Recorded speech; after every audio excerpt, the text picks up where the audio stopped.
باب 2۔ یہ صرف ایک ہار نہیں تھا، اگرچہ بجا طور پر کہا جا سکتا ہے کہ یہ عام سا ہار تھا، یعنی ایک ڈوری میں چند منکے پروئے ہوئے تھے۔ زیادہ سے زیادہ یہ عقیق یا مرجان رہے ہوں گے، یا پھر شاید سمندر کی سیپیاں ہوں گی۔ عائشہ نے اس بابت کبھی ذکر نہیں کیا، اور اگر کبھی کوئی استفسار کر بھی لیتا تو وہ ہاتھ کے اشارے سے وہیں روک دیتی، گویا یہ اہم نہیں تھا۔ غالباً وہ ٹھیک تھیں۔ یہ ضروری نہیں تھا کہ ہار کیسا تھا یا کیا تھا، یا کہو کس مالیت کا تھا۔ یہ بس ایک ہار تھا جو لڑکیاں پہنا کرتی ہیں یا وہ پہننا چاہیں گی۔ لیکن یہ صرف ایک ہار نہیں تھا، اس کی قیمت ہیروں اور موتیوں سے بھی کہیں بڑھ کر تھی۔ یہ ہار محمد نے عائشہ کو شادی کے تحفے میں دیا تھا۔ ہار کی گمشدگی اور اس واقعے کے نتیجے میں پیش آنے والی فضیحت اور نالش کو گمشدہ ہار کا واقعہ کے نام سے یاد کیا جائے گا۔ اس زمانے میں یہ منہ در منہ چلنے والی ایسی کہانی ہے جو ہر زبان پر ایک یا دوسری صورت عام رہی۔ عام فہم میں یوں کہیے کہ بے تکلف داستانوں میں سے ایک تھی، جیسی پرانے زمانے میں ہوا کرتی تھیں۔ لوگ اس کا تذکرہ کرتے اور بار بار کئی مواقع پر ایک دوسرے کو سناتے۔ پھر تاریخ نے پلٹا کھایا اور چھپائی کے ساتھ پڑھنا لکھنا عام ہو گیا، تو اب یہ داستانیں صرف پڑھنے کو ملتی ہیں۔ قصہ خوانی کا بہرحال معاملہ یہ ہوتا ہے کہ لوگ اس کو اپنی حیثیت اور موقع محل کی مناسبت سے بنا کر پیش کرتے ہیں، لطف لیتے ہیں اور بسا اوقات اصل قصے کو توڑ مروڑ دیتے ہیں۔ گمشدہ ہار کا واقعہ ہی نہیں بلکہ کئی دوسرے تاریخی واقعات، جیسے اہل بیت کا چوغا، قلم اور کاغذ کا واقعہ، اونٹ کی لڑائی، خفیہ خط اور چیخ و چنگھاڑ کی رات وغیرہ، اور کئی دوسری ایسی مثالیں ہیں جو اسلامی تاریخ کی بنیاد بن گئیں۔ یہ ایسی تاریخ ہے جو داستان کی شکل میں بیان کی گئی ہے۔ اس طرح کی بیان کردہ تواریخ کے ساتھ ہمیشہ سے ہی ایسا ہوتا آیا ہے کہ اس میں تفاصیل تو موجود ہیں، لیکن بسا اوقات حقائق مسخ ہو جاتے ہیں اور ایک ہی واقعے کے کئی رخ، اقوال کے مفہوم اور افعال کی تشریحات عام مل جاتی ہیں۔ اسلامی تاریخ کے پہلے 100 برس یہ کہانیاں اور قصے صفحے پر نہیں بلکہ لوگوں کی زبانوں پر عام تھے۔ وہ یہ واقعات کچھ یوں سناتے کہ جیسے انہوں نے سن رکھے ہوتے تھے۔ ان سے پہلے سننے والوں نے دل اور دماغ حاضر کر کے اپنے کانوں سے یہ قصے ان لوگوں سے سن رکھے تھے جن کے ساتھ یا سامنے یہ تاریخی واقعات پیش آئے۔ چنانچہ سالہا سال کی اس مشق سے ان واقعات کی تفصیل ایک قصے کی شکل اختیار کر گئی، جس میں افسانوی رنگ واضح تھا۔ لوگوں کی یہی یادداشتیں مورخین کے لیے تاریخ کو مرتب کرنے کا خام مال بن گئیں۔ یہ تاریخ داں مشرق وسطیٰ کے طول و عرض میں سفر کرتے اور لوگوں سے ان کی یاد میں محفوظ کہانیوں کو جمع کرتے رہتے۔ اس کام میں وہ خاصی احتیاط سے کام لیتے تھے، یعنی ہر بیان کو اچھی طرح ٹٹولتے، جانچ کرتے اور اس کے ساتھ قصہ سنانے والے کا نام اور ماخذ سمیت نہایت اہم تفصیلات کو بھی ساتھ رقم کرتے جاتے۔ اس طرح ہر روایت کی تہہ تک پہنچنے کو ممکن بنانے کی کوشش کرتے۔ اس مشقت کو اسناد کہا جاتا ہے، جس کا مطلب کسی بھی نسخے کے اصل ماخذ کا قرار واقعی معلومہ کا تعین کرنا ہے یا اس کی تصدیق مراد ہے۔ اس کام کو روایت بیان کرنے والوں سے یوں منسوب کیا گیا ہے کہ مثلاً مجھے الف نے بتایا جس کو بے نے بتایا تھا، خود بے کو جیم نے یہ واقعہ سنایا تھا جو اس وقت وہی موقع پر موجود تھا جب یہ واقعہ پیش آیا یا بات کہی گئی۔ ابن اسحاق کی لکھی محمد کی سوانح حیات سیرت رسول، ابو جعفر الطبری کی پرشکوہ تاریخ اسلام جس کی کل جلدیں 39 ہیں، ابن سعد کی جمع کردہ یادداشتوں کے مجموعے جن میں اکثر مزیدار واقعات بیان کیے گئے ہیں، اور البلازری کی انصاب الاشراف جو عربوں کی تاریخ ہے، ان تمام نسخوں میں یہ طریقہ یعنی اسناد عام ملتا ہے۔ یہ ایک طرح سے بے مثال اور بیان کرنے کا نہایت عمدہ طریقہ کار ہے، جس سے ہمیں نہ صرف تاریخ کے کونوں خدروں میں بھی جھانکنے کا اچھی طرح موقع ملتا ہے بلکہ یوں ایک ربط بھی پیدا ہو جاتا ہے۔ علاوہ ازیں ان مورخین کا یہ طریقہ کار تاریخی واقعات اور حالات کو مرتب کرنے کا ایک انتہائی مؤثر طریقہ ہے۔ اسے ادب کی زبان میں راشومونی تاثیر یا راشومون کا طریقہ کہا جاتا ہے، جس کے تحت ایک واقعے کے کئی رخ واضح ہوتے ہیں۔ مثلاً یوں کہ اگر ایک ہی واقعے کے 6 عینی شاہد ہوں تو ان کے بیان کو علیحدہ علیحدہ جمع ریکارڈ کرنے سے ہمیں معمولی فرق کے ساتھ 6 مختلف بیانات مل جاتے ہیں جنہیں ہم جمع کر کے ایک ہی واضح روایت بنا سکتے ہیں۔ یوں تاریخ صرف ایک یا دو اشخاص کا بیان یا کہیے دوسری صورت میں صرف چند لوگوں یا خود مورخ کے ذاتی احساسات و خیالات سے آلودہ نہیں ہو پاتی۔ الطبری خود سنی مسلک سے تعلق رکھتے تھے، لیکن ان کی مرتب کردہ تاریخ شیعہ اور سنی دونوں میں ہی مقبول ہے۔ دونوں ہی گروہ ان کی تصنیف و تالیف کو مستند جانتے ہیں۔ پھر جس قدر تفصیل اور گہرائی سے کام لیا گیا ہے وہ علیحدہ سند ہے۔ وہ ایک ہی واقعے، موقع یا معاملے کا بار بار پیچھا کرتے ہیں۔ بعض مقامات پر تو ایسے لگتا ہے کہ معاملات ان کے حواس پر چھا گئے ہیں۔ ان تفاصیل میں بیسیوں لوگ اپنی سمجھ اور یادداشت کے مطابق بیان دیتے نظر آتے ہیں، اور یوں ان تاریخی واقعات کی ایک ایسی شکل ابھر کر سامنے آتی ہے کہ پڑھنے والا پوری طرح معاملے کی تہہ تک پہنچ جاتا ہے۔ الطبری کا یہ طریق حیران کن طور پر آج بھی مابعد جدیدیت کی انتہائی عمدہ شکل نظر آتا ہے۔ مراد یہ کہ جدید رجحانات کو رد کرتے ہوئے سابقہ روایات کی طرف توجہ دلاتا ہے۔ سادہ الفاظ میں اپنے زمانے کے لحاظ سے حقائق کی جانچ اور پرکھ کا انتہائی کارآمد اور قابل اعتبار طریقہ تھا۔ یہی نہیں، الطبری کو اس بات کا پوری طرح ادراک تھا کہ انسانی سچ ہمیشہ ہی نقائص سے بھرپور ہوتا ہے۔ اس کے کئی رخ ہو سکتے ہیں، مطلب یہ کہ حقیقت کی کئی شکلیں ہوتی ہیں، اور ہر شخص اس ضمن میں مختلف رائے رکھتا ہے، اور حقیقت کو بیان کرنے یا انہیں سمجھنے اور سمجھانے میں کسی نہ کسی سطح پر بے ضرور ہی جانبدار ہوتا ہے۔ زیادہ سے زیادہ یہ ہو سکتا ہے کہ ہم کسی بھی معاملے میں معروضیت یا اصلیت کے جس قدر ممکن ہو قریب پہنچنے کی کوشش کر سکتے ہیں، اور یہی حاصل ہے۔ یہی وجہ ہے کہ الطبری کئی اختلافی معاملات میں جب اپنی پوری صحیح کر چکتے ہیں تو آخر میں تصفیہ بیان کرتے ہوئے ساتھ صرف خدا ہی بہتر جانتا ہے ٹانک دیتے ہیں، یعنی اس سے آگے انسانی سطح پر سچ کی جانچ ممکن نہیں رہتی۔ 7ویں صدی عیسوی سے آتی یہ آوازیں جو ہم تک اوائل دور کی تواریخ کے ذریعے پہنچی ہیں، پڑھنا شروع کریں تو ایسا محسوس ہوتا ہے کہ جیسے آپ کسی انگوری بیل کے گھنے جنگل میں بیٹھے ہیں، اور چہار طرف علم و عرفان کے خوشے بکھرے پڑے ہیں، اور بس ہاتھ بڑھاؤ اور توڑ کر کھانا شروع کر دو۔ روایات کے یہ مجموعے اس قدر دلچسپ ہیں کہ پڑھتے ہوئے زمان و مکان کا فرق مٹ جاتا ہے، اور ہم 21ویں صدی میں رہتے ہوئے اس دور کی یاد کو ایسے تازہ کر دیتے ہیں جیسے خود وہاں موجود ہوں۔ بیان ہی کچھ ایسا ہے کہ آدمی کھو کر رہ جاتا ہے۔ انہوں نے کیا دیکھا، انہوں نے کیا سنا، اس نے کیا کہا اور اس نے کیا جواب دیا۔ تفاصیل اس قدر واضح ہیں کہ جا بجا زبان انتہائی پرمغز ہوتی جاتی ہے۔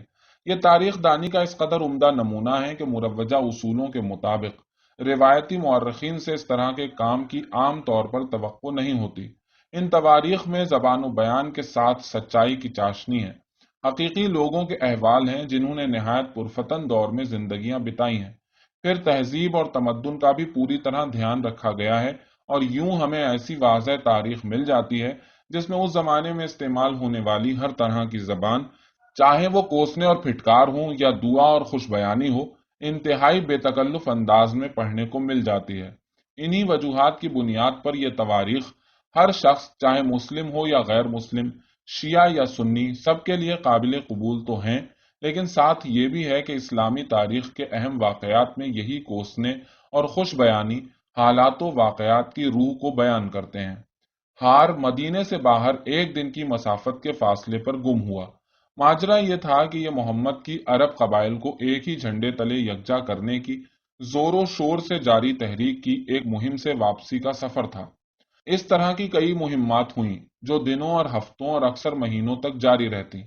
اس طرح کے سفر پر محمد ہمیشہ ہی اپنے ساتھ اپنی کسی نہ کسی بیوی کو ہمراہ رکھتے۔ عام طور پر عائشہ ان مہمات پر ساتھ جانے کے لیے ہمیشہ ہی تیار رہتی اور انتہائی جوش و خروش کا مظاہرہ کرتی۔ ایسا ہونا قدرتی بھی تھا۔ عائشہ چونکہ ایک نو عمر شہری لڑکی تھی جو خوش باش اور تیز ترار بھی تھی، ان کے لیے مضافات اور صحرائی دیہاتوں میں سفر پرجوش اور ہیجان خیز تجربہ رہا کرتا ہوگا۔ اگرچہ مدینہ ابھی تک ویسا شہر نہیں تھا جیسا کہ ہم آج شہری علاقوں کا تصور رکھتے ہیں۔ یہ اس وقت تک کئی قبائلی دیہاتوں کے جمع ہو کر قصبے کا منظر پیش کرتا تھا، لیکن ہر گاؤں کی اپنی حدود اور حفاظتی فصیلیں ہوا کرتی تھیں۔ مدینہ ایک نخلستان تھا، اور اس کے بیچوں بیچ بسے ہوئے فصیل دار گاؤں ایک طرح سے کہیے تو خانہ بدوش صحرائیوں کے لیے شہر کا ہی درجہ رکھتا تھا، اور اس کے زیادہ تر باسی صحرائی زندگی سے متعلق مالی خولیہ یعنی ماضی کی یاد کو تازہ کرتے رہتے۔ صحرا کی زندگی میں سادگی ہوتی ہے، لوگ مخلص اور اصیل ہوتے ہیں۔ ان خصوصیات کو طویل نظموں میں سراہا جاتا، لیکن ساتھ ہی یہ زندگی خاصی مشکل اور جفاکشی کی متقاضی بھی ہوتی ہے، جو اس سختی کو صحرا کے باسیوں کی روحانیت پسندی، شرافت، جرت اور بہادری کی داستانوں میں خاص طور پر یاد کی جاتی ہے۔ کہا جاتا ہے کہ یہ خاصیت اب شہری زندگی میں کہیں گم ہو کر رہ گئی تھی۔ عائشہ کے لیے ان مہمات کا حصہ ہونے میں خاصا رومان رہا کرتا ہوگا۔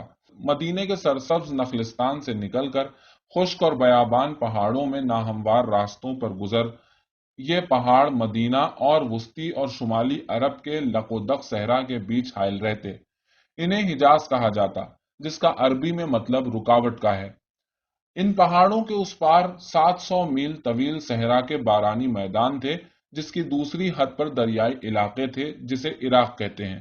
عراق فارسی زبان کا لفظ ہے جس کے معنی نشیب کے ہیں۔ عائشہ کے لیے صحرا کی افسانوی بے آلائشی اور لطافت کو کھوجنے کا یہی موقع تھا۔ یقیناً وہ ان سفروں سے بھرپور انداز میں محظوظ ہوتی ہوں گی۔ راستہ دکھانے والے کھوجی، ان کی مہارت قابل داد تھی۔ انہیں صحرا کی ہر چیز کے بارے میں خبر تھی۔